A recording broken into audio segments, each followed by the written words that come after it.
പരിശുദ്ധമായ റമളാനിൻ്റെ ഓരോ ദിവസങ്ങളും ഓരോ സമയങ്ങളും വളരെ വിലപ്പെട്ടതാണ്.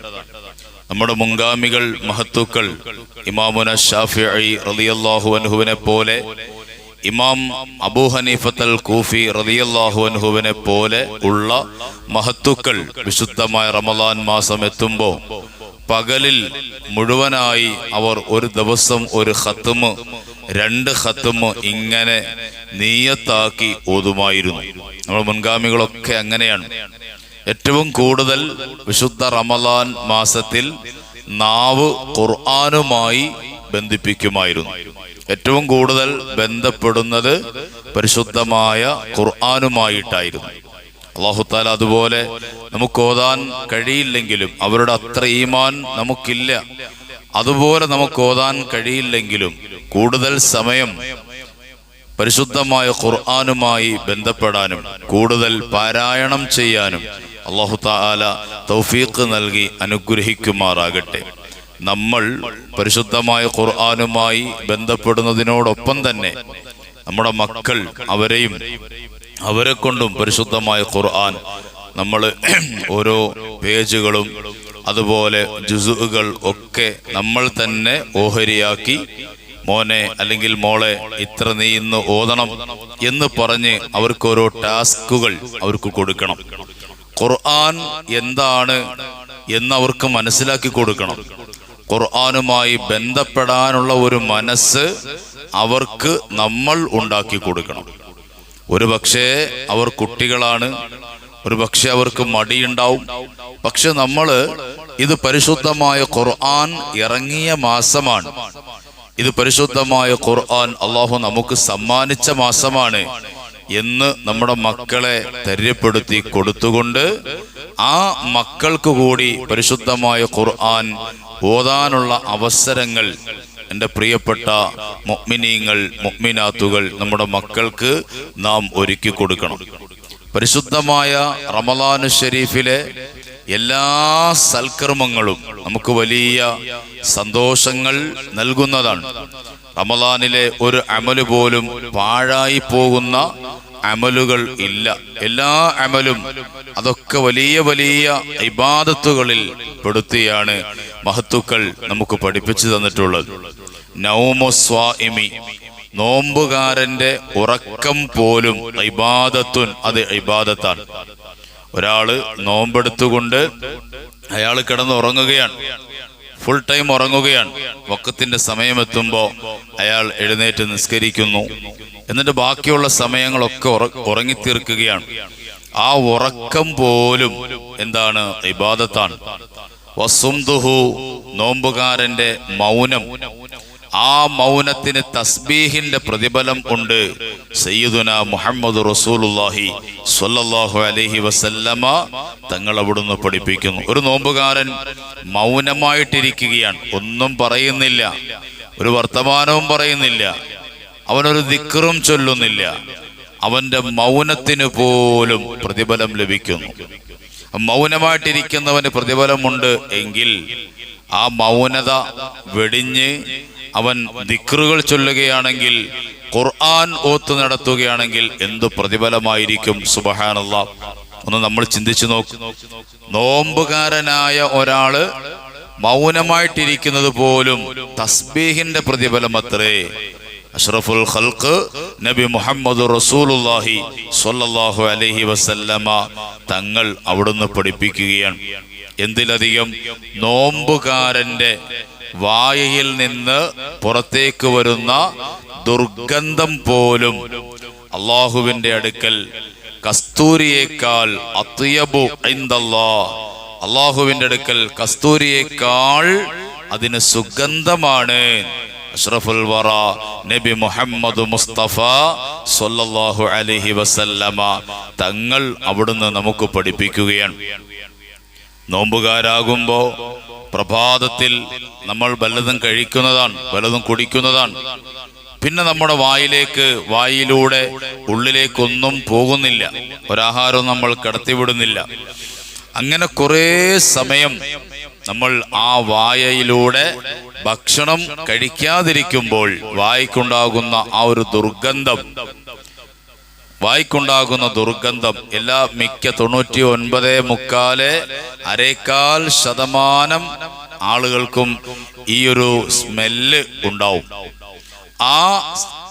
ആ ഒരു സ്മെല്ല്, അത് ദുർഗന്ധം, ആ ദുർഗന്ധത്തിന് പോലും, കാരണം അത് നോമ്പുകാരൻ്റെതായതുകൊണ്ട് ആ ദുർഗന്ധത്തിന് പോലും റബ്ബിന്റെ അടുക്കലുള്ള സ്ഥാനം എത്രയാണ്? റബ്ബിന്റെ അടുക്കൽ അതിന് കസ്തൂരിയേക്കാൾ സുഗന്ധമുള്ളതായിട്ടാണ് അഷ്റഫുൽ ഖൽഖ് നബി മുഹമ്മദ് റസൂലുള്ളാഹി സ്വല്ലല്ലാഹു അലൈഹി വസല്ലമ തങ്ങൾ അവിടുന്ന് പഠിപ്പിക്കുന്നത്. വിശുദ്ധ റമളാനുമായി ബന്ധപ്പെട്ടുള്ള സർവ്വതിനും വലിയ മഹത്വവും വലിയ പ്രതിഫലവുമാണ് അല്ലാഹു സുബ്ഹാനഹു വ തആല നൽകുന്നത്. എല്ലാ കാര്യങ്ങൾക്കും അങ്ങനെയാണ്. നോമ്പുകാരനായി ഖുർആൻ ഓതിയാൽ സാധാരണ ഓതുന്നതിനേക്കാൾ ഇരട്ടി പ്രതിഫലങ്ങൾ അവന് നൽകുന്നു. നോമ്പുകാരനായി ഒരാൾ സ്വതക്ക ചെയ്തു, ആ സ്വതക്കയ്ക്ക് ഇന്നലകളിൽ അഥവാ റമളാൻ അല്ലാത്തപ്പോൾ ചെയ്യുന്ന സ്വതക്കയേക്കാൾ വലിയ പ്രതിഫലമാണ് റമളാൻ മാസത്തിൽ ചെയ്യുന്ന സ്വതക്കയ്ക്ക് അല്ലാഹു സുബ്ഹാനഹു വ തആല നൽകുന്നത്. ഇങ്ങനെ എല്ലാ കാര്യങ്ങളും, കുടുംബ ബന്ധങ്ങൾ ചേർക്കുക, ബന്ധങ്ങൾ പുതുക്കുക, ഇതിനെല്ലാത്തിനും വണ്ണമേറിയ പ്രതിഫലങ്ങൾ റമളാനിൽ നമ്മൾ ചെയ്യുമ്പോൾ അല്ലാഹു സുബ്ഹാനഹു വ തആല നൽകുന്നു. വിശുദ്ധ റമളാൻ മാസത്തിലെ മറ്റൊരു ഇബാദത്താണ്, നമുക്ക് ഒഴിച്ചുകൂടാൻ പറ്റാത്ത ഒരു ഇബാദത്താണ് ഇടയത്താഴം കഴിക്കുക എന്നത്. ഇടയത്താഴം കഴിക്കുക. ചില ആളുകൾ പറയാറുണ്ട്, എനിക്ക് ഇടയത്താഴമൊന്നും വേണ്ട, ഞാനിപ്പോൾ ഇടയത്താഴമൊന്നും കഴിക്കാറില്ല, എനിക്കത് പതിവില്ല. അങ്ങനെ നമ്മൾ ഇടയത്താഴത്തിനെ നിസ്സാരമായി കാണാൻ പാടില്ല. ഇടയത്താഴം എന്ന് പറഞ്ഞാൽ വയറ് നിറച്ച് കഴിക്കുന്നതിനല്ല, അല്ലെങ്കിൽ ഉച്ചത്തേതും വൈകുന്നേരത്തേതും രാവിലത്തെ നാസ്തയും ഒക്കെ പാടെ ഖളാ വീട്ടി മുന്നോറായി കഴിക്കുന്നതിനല്ല ഇടയത്താഴം എന്ന് പറയുന്നത്. ചില ആളുകൾ അങ്ങനെയാണ് ധരിച്ചു വച്ചിരിക്കുന്നത്. ഇപ്പോ ശാഫിഈ മദ്ഹബ് പ്രകാരം യാത്ര പോകുന്ന ഒരാൾ, അയാൾക്ക് തഖ്ദീമിന്റെ ജംഅ്, തഅഖീറിന്റെ ജംഅ്, ഇങ്ങനെ രണ്ട് രൂപത്തിൽ നിസ്കാരം എന്ത് ചെയ്യാൻ കഴിയും? ജംആക്കി നിസ്കരിക്കാൻ കഴിയും. ജംആക്കി നിസ്കരിക്കാൻ കഴിയുക എന്ന് പറഞ്ഞാൽ ഒരാൾ സുബഹി കഴിഞ്ഞിട്ടൊരു യാത്ര പോവുകയാണ്. അങ്ങനെ യാത്ര പോകുന്ന ഒരാള് ളുഹറിന്റെ സമയത്തും അയാൾ എവിടെയാണ്? യാത്രയിലാണ്. എന്നാൽ അയാൾക്ക് വേണമെങ്കിൽ എന്ത് ചെയ്യാം? ഈ ളുഹർ നിസ്കാരത്തെ അസർ നിസ്കാരത്തിലേക്ക് പിന്തിച്ച് ജംആക്കി നിസ്കരിക്കാം. അപ്പോൾ ളുഹർ എന്താവൂല? ഖളാ ആയി പോവുകയില്ല. ഇനി അയാള് ളുഹറിന്റെ സമയത്താണ് പുറപ്പെടുന്നത്, അല്ലെങ്കിൽ ളുഹറിന്റെ സമയത്ത് അയാൾക്ക് പള്ളി കിട്ടി, ളുഹറിന്റെ സമയത്ത് അയാൾക്ക് നിസ്കരിക്കാൻ കഴിയും, യാത്രയിലാണ്, എന്നാലും ളുഹറിന്റെ സമയത്ത് അയാൾക്ക് നിസ്കരിക്കാൻ കഴിയും എങ്കിലോ അയാൾക്ക് എന്ത് ചെയ്യാം? അസറിനെ കൂടി ഈ ളുഹറിന്റെ സമയത്ത് മുന്തിച്ചും നിസ്കരിക്കാം. അപ്പോൾ അസറിനെ ളുഹറിന്റെ സമയത്തും നിസ്കരിക്കാം, ളുഹറിനെ അസറിന്റെ സമയത്തും നിസ്കരിക്കാം. മുന്തിച്ചും നിസ്കരിക്കാം, പിന്തിച്ചും നിസ്കരിക്കാം. ഇത് യാത്രക്കാർക്ക് ഉള്ള ഒരു ഇളവാണ്. ഹനഫി മദ്ഹബുകാർക്ക് ജംഅ് പറ്റൂല. അതായത് ഒരു വഖത്തിന്റെ സമയത്ത് മറ്റൊരു വഖത്തിനെ ഇങ്ങോട്ട് കൊണ്ടുവന്നോ അല്ലെങ്കിൽ ഈ വഖത്തിനെ അങ്ങോട്ട് കൊണ്ടുപോയോ നിസ്കരിക്കാൻ പറ്റൂല. ഹനഫി മദ്ഹബുകാർക്ക് അവർക്ക് പറ്റുന്നത് ഖസ്ർ മാത്രമേ പറ്റുള്ളൂ. അതായത് യാത്രയിൽ 4 റക്അത്തുള്ള നിസ്കാരത്തെ 2 റക്അത്താക്കി ചുരുക്കി നിസ്കരിക്കാൻ കഴിയും ഹനഫി മദ്ഹബുകാർക്ക്. അത് മാത്രമേ ഹനഫികൾക്ക് പറ്റുള്ളൂ. അപ്പൊ ഏതായിരുന്നാലും ഞാൻ പറഞ്ഞു വന്നത്, ഈ മുന്തിച്ചും പിന്തിച്ചും നിസ്കരിക്കുന്നത് പോലെ ചില ആളുകൾ കരുതി വച്ചിരിക്കുന്നു. എന്ത്? ഇടയത്താഴത്തിന്റെ സമയത്ത് രാവിലത്തെ നാസ്തയും ഉച്ചത്തെ ഭക്ഷണം ഒക്കെപ്പാടെ മുന്നോട്ട് ഖളാ വീട്ടി അങ്ങ് കഴിക്കാം. അങ്ങനെ കഴിച്ചതുകൊണ്ട് നോമ്പാവുകയില്ല. അങ്ങനെ കഴിച്ചത് കൊണ്ട് നോമ്പാവുകയില്ല. നമ്മുടെ ആവശ്യത്തിന് ഭക്ഷണം കഴിക്കുക, ഭക്ഷണം ആവശ്യത്തിന് കഴിക്കുക. ഖുർആൻ തന്നെ ഭക്ഷണം കഴിക്കുന്നതിനെ കുറിച്ച് പറഞ്ഞെന്താണ്? കുലു വഷ്റബു, നിങ്ങൾ തിന്നോളിൻ, നിങ്ങൾ കുടിച്ചോളിൻ. ഏത് ഹലാലായ ആഹാരങ്ങളും നിങ്ങൾക്ക് തിന്നാം, നിങ്ങൾക്ക് കുടിക്കാം. പക്ഷേ വലാ തുസ്രിഫു, നിങ്ങൾ ദുർവ്യയം ചെയ്യാൻ പാടില്ല, അമിതമാക്കാൻ പാടില്ല. ഇപ്പൊ മിക്ക സ്ഥലങ്ങളിലും ഇനി കാണാം നോമ്പ് തുറയുടെ ഭക്ഷണങ്ങൾ അതിങ്ങനെ വേസ്റ്റായി വാരിക്കോരി കളയുന്നത് നമുക്ക് കാണാൻ കഴിയും. ചില ആളുകൾ ആഡംബരങ്ങൾ കാണിക്കാൻ വേണ്ടി മറ്റവൻ കൊടുത്തതിനേക്കാൾ എനിക്ക് കൂടുതൽ കൊടുക്കണം എന്ന് കാണിക്കാൻ വേണ്ടിയിട്ട് പള്ളിയിലും പരിസരത്തുമൊക്കെ ഭക്ഷണങ്ങൾ ഇങ്ങനെ വാരി വലിച്ചെറിയുന്ന ഒരു കാഴ്ച നമുക്ക് കാണാൻ കഴിയും. ചില പള്ളികളിലൊക്കെ കഞ്ഞി വെക്കാറുണ്ട്. അപ്പൊ ആ കഞ്ഞി തന്നെ എത്രയോ അധികം വന്നിട്ട് പള്ളിക്കാട്ടിലേക്കും കവറുകുഴിയിലേക്കൊക്കെ കൊണ്ടുപോയി അധികം വരുന്നത് കൊണ്ടുപോയി കമഴ്ത്തുന്നത് ഞാൻ എൻ്റെ കണ്ണുകൊണ്ട് നേരിട്ട് കണ്ട കാഴ്ചയാണ് ഈ പറയുന്നത്, വെറുതെ പറയുന്നതല്ല. അപ്പൊ അതെന്താണ്? ഒരു പ്രൗഢിക്ക് വേണ്ടി, ഒരു പ്രതാപത്തിന് വേണ്ടി അല്ല ഭക്ഷണം വിളമ്പേണ്ടത്. ഭക്ഷണം നല്ലത് കഴിക്കാം, നല്ലത് കുടിക്കാം, എത്ര നമുക്ക് മതിയാകുന്നത് വരെ കഴിക്കുകയും കുടിക്കുകയും ഒക്കെ ചെയ്യാൻ കഴിയും. പക്ഷേ വലാ തുസ്രിഫു, നിങ്ങൾ ദുർവ്യയം നിങ്ങൾ ചെയ്യാൻ പാടില്ല. ഇന്നൽ മുബദ്ദിരീന കാനൂ ഇഖ്വാന ശയാത്തീൻ, ദുർവ്യയം ചെയ്യുന്നവർ, ദൂർത്തടിക്കുന്നവർ, അവർ ഇബ്ലീസിന്റെ സഹോദരങ്ങളാണ്, ഇബ്ലീസിന്റെ സഹോദരങ്ങളാണ്. പരിശുദ്ധമായ ഖുർആനിൽ അല്ലാഹു വിശദീകരണത്തിന്റെ ആവശ്യമില്ലാത്ത വിധം അല്ലാഹു തആല വളരെ വ്യക്തമായി പഠിപ്പിക്കുകയാണ്. ഭക്ഷണങ്ങൾ എപ്പോഴും മിതമാകണം. അത് ഇടയത്താഴത്തിനാണെങ്കിലും ഇഫ്താറിനാണെങ്കിലും മിതമായ ഭക്ഷണമേ ആകാൻ പാടുള്ളൂ.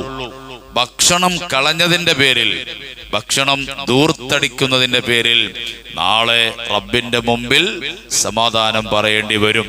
വിഭവ സമൃദ്ധമായ ഭക്ഷണങ്ങൾ വെച്ചുകൊണ്ട് നമ്മൾ ഇവിടെ നോമ്പ് തുറക്കുമ്പോ ഒരു ഈത്തപ്പഴമെങ്കിലും ഒന്ന് കിട്ടിയിരുന്നെങ്കിൽ കൊള്ളാമായിരുന്നു എന്ന് കൊതിച്ച് നോമ്പ് പിടിച്ച് ഒട്ടിയ വയറുമായി കാത്തിരിക്കുന്ന എത്രയോ പട്ടിണി പാവങ്ങൾ ഉത്തരേന്ത്യയുടെ ഭാഗങ്ങളിൽ നമുക്ക് കാണാൻ കഴിയും. അവർ നല്ല വിഭവ സമൃദ്ധമായ ഭക്ഷണങ്ങൾ അവർക്ക് കഴിക്കാൻ കഴിയുന്നത് വർഷത്തിൽ ഒരു തവണയായിരിക്കും. വല്ല ആഘോഷങ്ങൾ ഒക്കെ വരുമ്പോഴായിരിക്കും വിഭവ സമൃദ്ധമായ ഭക്ഷണങ്ങൾ അവർക്ക് ലഭിക്കുക. എത്രയെത്രയോ സ്ഥലങ്ങളിൽ ഇന്ന് നമ്മുടെ ആലിമീങ്ങൾ, ബഹുമാനപ്പെട്ട ഡോക്ടർ മുഹമ്മദ് ഫാറൂഖ് നഈമി ഉസ്താദ്, അല്ലാഹു ആഫിയത്തുള്ള ദീർഘായുസ് കൊടുത്ത് അനുഗ്രഹിക്കുമാറാകട്ടെ, അവരെ പോലെയുള്ള പണ്ഡിത മഹത്തുക്കൾ ഉത്തരേന്ത്യയുടെ പട്ടിണി പാവങ്ങളിലേക്ക് ഇറങ്ങിച്ചെന്ന് അവർക്ക് വേണ്ടുന്ന വെള്ളവും വെളിച്ചവും വിദ്യാഭ്യാസവും അതുപോലെ മദ്രസകളുമൊക്കെ ധാരാളമായി നൽകുന്ന കാഴ്ചകൾ അൽഹംദുലില്ലാഹ് നമുക്ക് കാണാൻ കഴിയുന്നുണ്ട്. എൻ്റെ പ്രിയപ്പെട്ട മുത്തുമുഅ്മിനീങ്ങളെ, അതുകൊണ്ട് ഒന്നും പ്രത്യേകിച്ച് ഭക്ഷണങ്ങൾ ദൂർത്തടിച്ച് അമിതമായി ദുർവ്യയം ചെയ്ത് മത്സരിച്ച്, എന്തിനാണ് നമ്മൾ ഈ മത്സരം കാണിക്കുന്നത്? ഈ മത്സരം കാണിച്ച് സംഭവിക്കുന്ന എന്താണ്? ഭക്ഷണങ്ങൾ അധികമായി വന്ന് ഈ ഭക്ഷണങ്ങൾ കൊണ്ട് കളയുന്ന സ്ഥലം സുബ്ഹാനല്ലാഹ് പള്ളിക്കാട്ടിലേക്ക്, ആളൊഴിഞ്ഞ പൊളിഞ്ഞു കിടക്കുന്ന ഖബറിലേക്ക് കൊണ്ടുപോയി ഒഴിച്ച കാഴ്ചകൾ നേരിട്ട് കണ്ട് ചോദ്യം ചെയ്തതിന്റെ പേരിൽ ഒരുപാട് പ്രയാസങ്ങൾ, പ്രശ്നങ്ങൾ ഉണ്ടായ സ്ഥലങ്ങൾ വരെയുണ്ട്. അല്ലാഹു തആല കാത്തുരക്ഷിക്കുമാറാകട്ടെ. അല്ലാഹു തആല നമ്മളെ കാത്തുരക്ഷിക്കുമാറാകട്ടെ. അപ്പൊ നമ്മുടെ വീട്ടിൽ വെക്കുന്ന ഭക്ഷണമാണെങ്കിൽ പോലും മഗ്രിബ് കഴിയുമ്പോൾ ഇഫ്താറിന് വേണ്ടി ഭാര്യയും മക്കളും എല്ലാവരും ഇങ്ങനെ ഭക്ഷണങ്ങൾ വിളമ്പി വെക്കും. നമുക്ക് കഴിക്കാം. ഏത് വിഭവ സമൃദ്ധമായ ഭക്ഷണം റബ്ബ് തന്നതല്ലേ, കഴിക്കാം. പക്ഷേ ആ ഭക്ഷണം എന്ത് ചെയ്യാൻ പാടില്ല? ദൂർത്തടിക്കാൻ പാടില്ല എന്നതാണ് ഹബീബായ റസൂലുള്ളാഹി സ്വല്ലല്ലാഹു അലൈഹി വസല്ലമ തങ്ങൾ അവിടുന്ന് പഠിപ്പിക്കുന്നത്. അപ്പോൾ ആ ഇഫ്താറിലും അതുപോലെ ഇടയത്താഴത്തിലുമൊക്കെ വലിയ ഇബാദത്തുകളുടെ, വലിയ പ്രതിഫലങ്ങളുടെ വലിയ കഥകൾ തന്നെ നമുക്ക് മുമ്പിൽ ഉണ്ട്. ഇടയത്താഴം തന്നെ എടുത്തു നോക്ക്. അള്ളാഹുവിന്റെ റസൂൽ സ്വല്ലല്ലാഹു അലൈഹി വസല്ലമ തങ്ങൾ പറഞ്ഞു, തസഹറു, നിങ്ങൾ ഇടയത്താഴം കഴിക്കണം, ഇടയത്താഴം കഴിക്കണം. കാരണം എന്തെന്നറിയോ? ഫഇന്ന ഫിസ്സുഹൂരി ലബറക, തീർച്ചയായും ഇടയത്താഴം കഴിക്കുന്നതിൽ ഒരു ബറക്കത്തുണ്ട്, അള്ളാഹുവിന്റെ അനുഗ്രഹം ഉണ്ട്. അത് കേവലം വയറ് നിറയ്ക്കൽ മാത്രമല്ല, കേവലം വയറ് നിറയ്ക്കൽ മാത്രമല്ല, ഇടയത്താഴം കഴിക്കുക എന്നത് അതൊരു ഇബാദത്താണ്, അതൊരു ഇബാദത്താണ്. കാരണം അതിൻ്റെ അകത്ത് ബറക്കത്തുണ്ട്. അല്ലാഹുവിന്റെ റസൂൽ സ്വല്ലല്ലാഹു അലൈഹി വസല്ലമ തങ്ങൾ അവിടുന്ന് പഠിപ്പിക്കുന്നു, അല്ലാഹുവിന്റെ അധികരിച്ച നന്മ ആ ഇടയത്താഴം കഴിക്കുന്നതിൽ ഉണ്ട്. അത് ഒരു ഗ്ലാസ് വെള്ളമാണ് കുടിക്കുന്നത്, ഒരു ചായയാണ് കുടിക്കുന്നത്, ഒരു ഈത്തപ്പഴമാണ് കഴിക്കുന്നത്, എന്നാലും അതിൽ അല്ലാഹുവിന്റെ ബറക്കത്തുണ്ട്. സയ്യിദുൽ വജൂദ് നബി മുഹമ്മദ് മുസ്തഫ സ്വല്ലല്ലാഹു അലൈഹി വസല്ലമ തങ്ങൾ അവിടുന്ന് പഠിപ്പിക്കുകയാണ്. മഹാന്മാരായ സ്വഹാബത്ത് പറയുന്നു, ഞങ്ങൾ മുത്ത് നബി സല്ലല്ലാഹു അലൈഹി വസല്ലമ തങ്ങളുടെ സവിധത്തിലേക്ക് ഒരിക്കൽ കയറി ചെല്ലുമ്പോ, അതെപ്പോഴാണ്? ഇടയത്താഴത്തിന്റെ സമയത്തിലാണ്. ചെന്ന് നോക്കുമ്പോ വഹുവ യതസഹറു, നബി തങ്ങൾ ഇടയത്താഴം ഇങ്ങനെ കഴിച്ചുകൊണ്ടിരിക്കുന്നു. ഫഖാല, നബി തങ്ങൾ പറഞ്ഞു, ഇന്നഹാ ബറക്കത്തുൻ, അതെ, ഈ ഇടയത്താഴം കഴിക്കുക എന്നതിൽ അല്ലാഹുവിന്റെ ബറക്കത്തുണ്ട്. അഅതാകുമുല്ലാഹു ഇയ്യാഹാ, ആ ബറക്കത്ത് അല്ലാഹു തആല നിങ്ങൾക്ക് തന്നിട്ടുള്ളതാണ്. ഫലാ തദഊഹു, നിങ്ങൾ അതിനെ ഒഴിവാക്കി കളയരുത്. അല്ലാഹു നിങ്ങൾക്ക് നൽകിയ ആ ഇടയത്താഴത്തിനെ നിങ്ങൾ എന്ത് ചെയ്യാൻ പാടില്ല? ഒഴിവാക്കി കളയാൻ പാടില്ല. അഷ്റഫുൽ ഖൽഖ് നബി മുഹമ്മദ് റസൂലുള്ളാഹി സ്വല്ലല്ലാഹു അലൈഹി വസല്ലം. അപ്പൊ എനിക്ക് ഇടയത്താഴം വേണ്ട, ഞാൻ ഇടയത്താഴം കഴിക്കുന്നില്ല, ഞാൻ ഇടയത്താഴം ഒന്നും കഴിക്കാറില്ല എന്നൊക്കെ പറയുന്ന ആളുകൾ ശരിക്കും എന്താണ് ഒഴിവാക്കുന്നത്? അല്ലാഹുവിന്റെ ബറക്കത്തിനെ ഒഴിവാക്കി കളയുകയാണ്.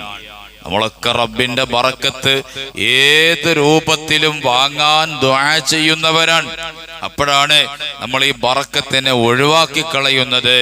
അതുകൊണ്ട് പാടില്ല, അതുകൊണ്ട് എൻ്റെ പ്രിയപ്പെട്ടവരെ പാടില്ല. ഒന്ന് എഴുന്നേറ്റ് ഒരു ഗ്ലാസ് വെള്ളമെങ്കിലും ഒന്ന് കുടിച്ചാൽ, പടച്ചവനെ, ഇത് ഞാൻ കുടിക്കുന്നത് നിന്റെ പൊരുത്തത്തിന് വേണ്ടി, നിന്റെ തൃപ്തിക്ക് വേണ്ടി, ഇടയത്താഴം എന്ന ഇബാദത്തിന് വേണ്ടി ഞാൻ കുടിക്കുന്നു റബ്ബേ. ബിസ്മില്ലാഹിർ റഹ്മാനിർ റഹീം എന്ന് പറഞ്ഞുകൊണ്ട് അതങ്ങ് കുടിക്കുമ്പോ ഇടയത്താഴത്തിന്റെ പ്രതിഫലം കിട്ടുന്നു. എല്ലാത്തിനും നീയത്ത് നല്ലതാണ്. ഇടയത്താഴം കഴിക്കുന്നതിനും നീയത്ത് നല്ലതാണ്. നോമ്പ് തുറക്കുമ്പോഴും അല്ലാഹുമ്മ ലക സുംദു വ അലാ റിസ്ഖിക അഫ്തർതു, അല്ലാഹുവേ, നിനക്ക് വേണ്ടിയാണ്, നിന്റെ പൊരുത്തത്തിന് വേണ്ടിയിട്ടാണ് ഞാൻ നോമ്പ് പിടിച്ചത്. വ അലാ റിസ്ഖിക, റബ്ബേ, നീ തന്ന ഭക്ഷണം കൊണ്ട് അഫ്തർതു, ഞാനിതാ നോമ്പ് മുറിക്കുകയും ചെയ്യുന്നു. അതിന് പോലും ഇബാദത്തിന്റെ പ്രതിഫലമാണ്. അതിനും അതേ ബറക്കത്ത് ലഭിക്കുന്നു. കഴിക്കുന്ന എല്ലാ ഭക്ഷണത്തിലും ബറക്കത്ത് ലഭിക്കുന്നു. നീയത്ത് എല്ലാത്തിലും നല്ലതാണ്. ഇടയത്താഴം കഴിക്കുമ്പോ വെക്കേണ്ട നീയത്ത് എന്താണ്? അല്ലാഹുവേ, നിന്റെ പൊരുത്തത്തിന് വേണ്ടി ഞാൻ ഇതാ ഇടയത്താഴം കഴിക്കുന്നു. അതൊരു ഗ്ലാസ് വെള്ളമാണ് കുടിച്ചത്, ആയിക്കോട്ടെ, അല്ലെങ്കിൽ ഒരു ഈത്തപ്പഴമാണ് കഴിച്ചത്, ആയിക്കോട്ടെ, ഒരു മിഠായിയാണ് കഴിച്ചത്, ആയിക്കോട്ടെ, എന്താണെങ്കിലും നിന്റെ നീയത്ത് എന്താണ്? റബ്ബേ, നിന്റെ പൊരുത്തത്തിന് വേണ്ടി, നിന്റെ പൊന്നാര മുത്തുനബി ഞങ്ങൾക്ക് പഠിപ്പിച്ചു തന്നതാ റബ്ബേ. തസഹറു ഫഇന്ന ഫിസ്സുഹൂരി ലബറക, നിങ്ങൾ ഇടയത്താഴം കഴിക്കൂ. ആ ഇടയത്താഴം കഴിക്കുന്നതിൽ അള്ളാഹുവിന്റെ ബറക്കത്തുണ്ട്. റബ്ബേ, ഞാൻ ഇപ്പൊ ഈ ഇടയത്താഴം കഴിക്കുന്നത് നിന്റെ ആ ബറക്കത്ത് എനിക്ക് ലഭിക്കാൻ വേണ്ടിയിട്ടാണ് റബ്ബേ എന്ന ആ ഒരു നല്ല നീയത്തോടുകൂടി ഇൻഷാ അല്ലാ ഇടയത്താഴം കഴിക്കണം. അള്ളാഹു നമ്മുടെ എല്ലാ ഭക്ഷണത്തിലും അള്ളാഹു തആല ബറക്കത്ത് നൽകുമാറാകട്ടെ. അപ്പൊ ഇടയത്താഴം കഴിക്കണം, അതിൽ അള്ളാഹുവിന്റെ ബറക്കത്തുണ്ട്. അപ്പൊ അതിലും നീയത്ത് വെക്കണം, നല്ല കരുതണം. നോമ്പ് തുറക്കാൻ നേരത്ത് നമ്മളൊക്കെ പൊതുവേ നോമ്പ് തുറക്കാൻ നേരത്ത് പറയും അല്ലാഹുമ്മ ലക സുംതു വബിക ആമന്തു വഅലാ റിസ്ഖിക അഫ്തർതു എന്ന് പറയും അല്ലേ? നോമ്പ് തുറക്കാൻ നേരം അത് ആ പറച്ചിലിൽ തന്നെ നമുക്ക് കാണാൻ കഴിയും, പടച്ചവനെ ഞാൻ ഇത്രയും നേരം നോമ്പ് പിടിച്ച് ഇനി കഴിക്കേണ്ട ഭക്ഷണം നീ തരണം. നിന്റെ ഭക്ഷണം കൊണ്ടല്ലേ എനിക്ക് കഴിക്കാൻ പറ്റുള്ളൂ. ഈ കഴിക്കുന്ന എല്ലാ ഭക്ഷണവും റബ്ബേ നിന്റെ ഭക്ഷണമാണ്. നീയാണ് റിസ്ക് നൽകുന്നവൻ, നീയാണ് റിസ്ക് നൽകുന്നവൻ. ഇവിടെ സമ്പന്നന്മാർക്ക് സ്വന്തമായിട്ട് എന്താണുള്ളത്? ഒരു ചായ. നമ്മൾ ഒരു ഗ്ലാസ് ചായ കുടിക്കണം. ഇവിടുത്തെ വലിയ ഒരു കോടീശ്വരൻ, ശതകോടീശ്വരനായ ഒരാൾ, അയാൾ ഒരു ചായ കുടിക്കണമെങ്കിൽ തന്നെ എത്ര പേരുടെ സഹായം വേണം അല്ലേ? ആ ചായ, അതിൻ്റെ അകത്ത് വെള്ളം, അതിൻ്റെ അകത്ത് പാല്, അതിൻ്റെ അകത്ത് തേയില, പഞ്ചസാര, ഗ്ലാസ്, പാചകം ചെയ്യാനുള്ള ഗ്യാസ് സിലിണ്ടർ, എന്തെല്ലാം വേണം. ഇതൊക്കെ പാടെ എത്രയോ ആളുകളുടെ, എത്രയോ പാവങ്ങളുടെ അധ്വാനമാണ്, എത്രയോ പാവങ്ങളുടെ കഷ്ടപ്പാടാണ്, ദിവസങ്ങൾ കൊണ്ടുള്ള പ്രയത്നമാണ്. ആ ദിവസങ്ങൾ കൊണ്ട് അവർ എല്ലുരുകി അധ്വാനിച്ചതിന്റെ ഫലമായിട്ടാണ് ഈ പണക്കാരൻ, ഈ ശതകോടീശ്വരൻ ഒരു ചായ കുടിക്കുന്നത് അല്ലേ? അയാൾക്ക് എന്തെല്ലാം ഉണ്ട്, ഇതൊക്കെ പാടെ ഉണ്ട് എന്ന് പറയാൻ പറ്റുന്ന എത്ര ശതകോടീശ്വരന്മാരുണ്ട്. അപ്പൊ ഇത് നാം ചിന്തിക്കണം.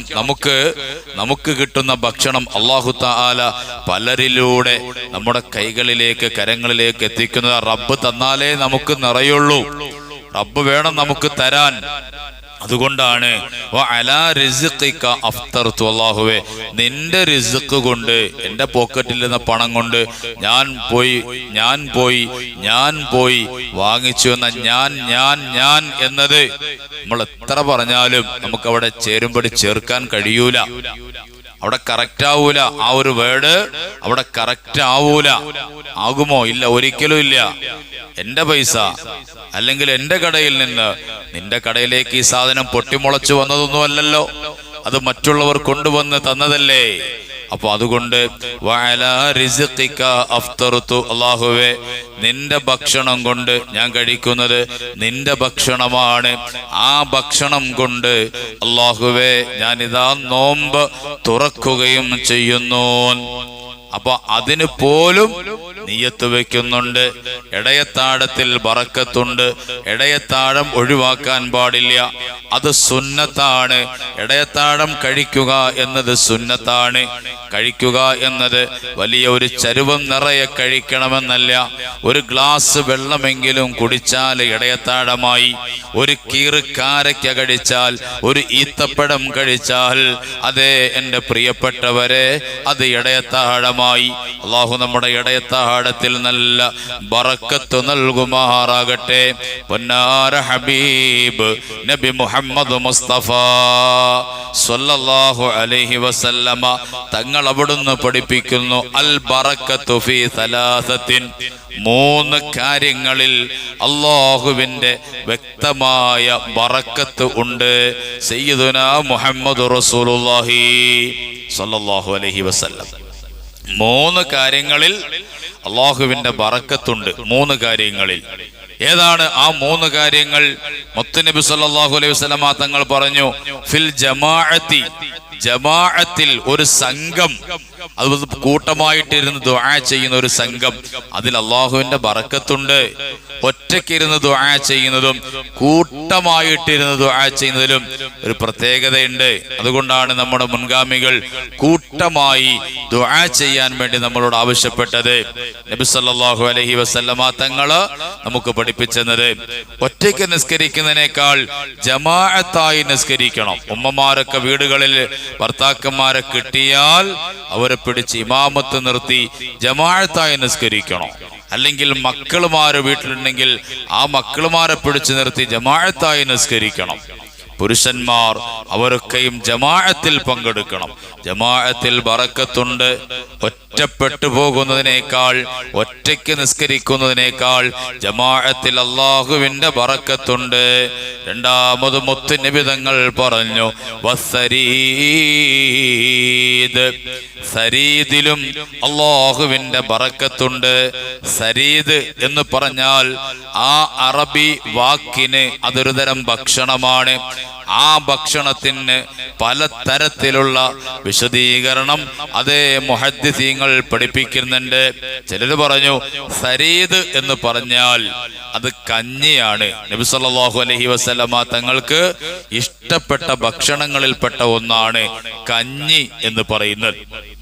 ചില പണ്ഡിതന്മാരുടെ അഭിപ്രായമാണ് സരീദ് എന്ന് പറഞ്ഞാൽ കഞ്ഞിയാണ് എന്നുള്ളത്. ആ കഞ്ഞി ഒരുപക്ഷെ അതുകൊണ്ടായിരിക്കും റമദാനിൽ അധികവും എന്താണ് എല്ലാ പള്ളികളിലും 99.4% എന്തുണ്ട് പള്ളികളില് നോമ്പ് കഞ്ഞിയുണ്ട് അല്ലേ? നോമ്പ് കഞ്ഞിയുണ്ട്. സാധാരണ കഞ്ഞി പോലത്തെ കഞ്ഞിയല്ല. പഴയ കാലത്തൊക്കെ പ്രത്യേകതരം കഞ്ഞിയാണ്. അത് കഴിച്ചാൽ ദാഹമടങ്ങും, വിശപ്പും തീരും. അങ്ങനത്തെ കഞ്ഞിയായിരുന്നു പഴയ കാലത്ത്.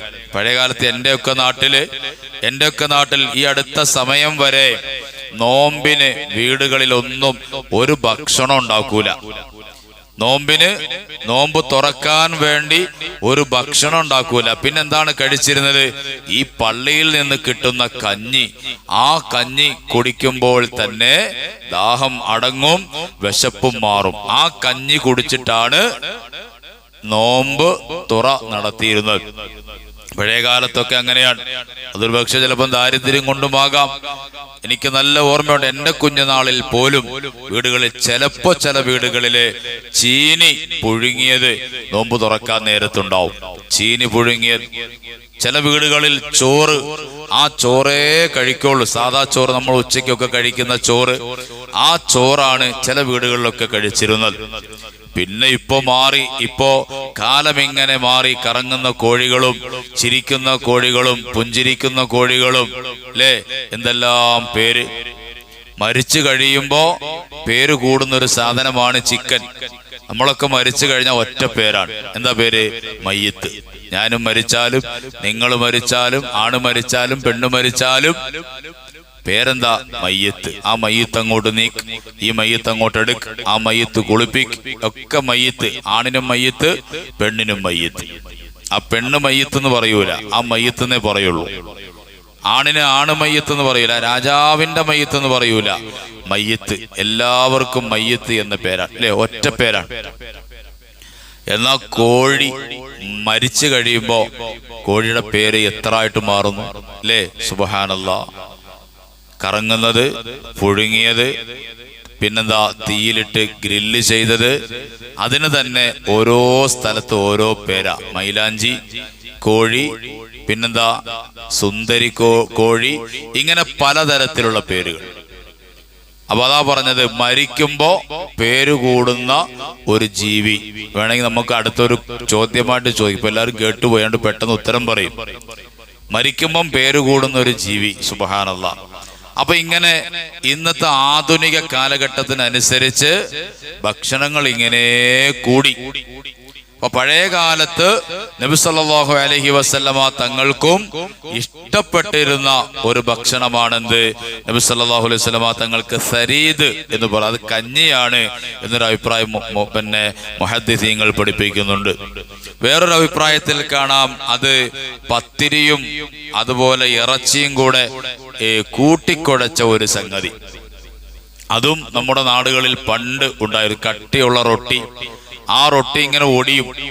ഇന്നത്തെ കാലത്തെ ന്യൂസ് പേപ്പർ പോലെയുള്ള ചെറിയ അരിപ്പത്തിരിയല്ല. പഴയ കാലത്ത് നല്ല കട്ടിയുള്ള റൊട്ടി എന്നാണ് അതിന് പറയുക. അതിങ്ങനെ ഒരെണ്ണം തന്നെ 5ഉം 6ഉം പീസായി ഇങ്ങനെ ഒടിച്ചിടും.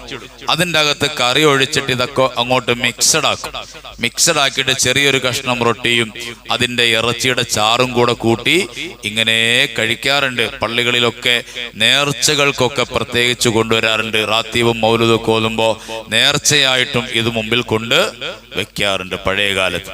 അപ്പൊ ഈ ഭക്ഷണമാണ്, അഥവാ പത്തിരിയും ഇറച്ചിയും കൂടെ കൂട്ടിക്കലർത്തിയ ഒരു ആഹാരമാണ് സരീദ് എന്നു ചില മുഹദ്ദിസീങ്ങള് അഭിപ്രായം പറയുന്നുണ്ട്. അപ്പൊ നബി സല്ലല്ലാഹു അലൈഹി വസല്ലമ തങ്ങൾ പഠിപ്പിക്കുന്നു, 3 കാര്യത്തിൽ അല്ലാഹുവിന്റെ ബറക്കത്തുണ്ട്. അതിൽ ഒന്നാമത് പറഞ്ഞത് ജമാഅത്തിലാണ്. രണ്ടാമത് പറഞ്ഞത് സരീദ് എന്ന് പറയുന്ന ആഹാരത്തിലാണ് അല്ലാഹുവിന്റെ ബറക്കത്ത് ഉള്ളത്. മൂന്നാമത് അതേ മുത്ത് നബി സല്ലല്ലാഹു അലൈഹി വസല്ലമ തങ്ങൾ പഠിപ്പിക്കുന്നു, വസ്സുഹൂർ, ഇടയത്താഴത്തിലും അതേ ബറക്കത്തുണ്ട്. ഇടയത്താഴത്തിലും ബറക്കത്തുണ്ട്. നഷ്ടപ്പെടുത്തി കളയരുതേ, ഒഴിവാക്കി കളയരുതേ, വേണ്ട എന്ന് വെക്കരുതേ. അല്ലാഹുവേ റബ്ബേ, നീ ഞങ്ങൾക്ക് തൗഫീഖ് നൽകണേ അല്ലാ, നീ ഞങ്ങൾക്ക് തൗഫീഖ് നൽകണേ അല്ലാ. ബിബറക്കത്ത് സയ്യിദിനാ വ നബിയിനാ മുസ്തഫ മുഹമ്മദിൻ സല്ലല്ലാഹു അലൈഹി വസല്ലം. പ്രിയപ്പെട്ട മുഅ്മിനീങ്ങളെ, മുഅ്മിനാത്തുകളെ, ഇങ്ങനെ വിശുദ്ധമായ റമളാനുമായി ബന്ധപ്പെടുന്ന സർവ്വതിലും വലിയ മഹത്വങ്ങളുണ്ട്. ഇടയത്താഴത്തിലും മഹത്വമുണ്ട്. നോമ്പ് തുറയിലും അതേ വലിയ ബറക്കത്തുണ്ട്. സുന്നത്ത് നിസ്കാരങ്ങളിൽ ബറക്കത്തുണ്ട്. ദാനധർമ്മങ്ങളിൽ ബറക്കത്തുണ്ട്. പാവങ്ങളെ സഹായിക്കുന്നതിൽ ബറക്കത്തുണ്ട്. ഖുർആൻ ഓതുന്നതിൽ ബറക്കത്തുണ്ട്. അതേ കുടുംബങ്ങളിൽ സന്ദർശനം നടത്തുന്നതിൽ ബറക്കത്തുണ്ട്. എല്ലാത്തിലും ബറക്കത്തുണ്ട്. അതുകൊണ്ടാണ് ഈ വിശുദ്ധ റമളാൻ മാസത്തിനെ പുണ്യങ്ങളുടെ പൂക്കാലമെന്ന് വിളിക്കപ്പെടുന്നത്.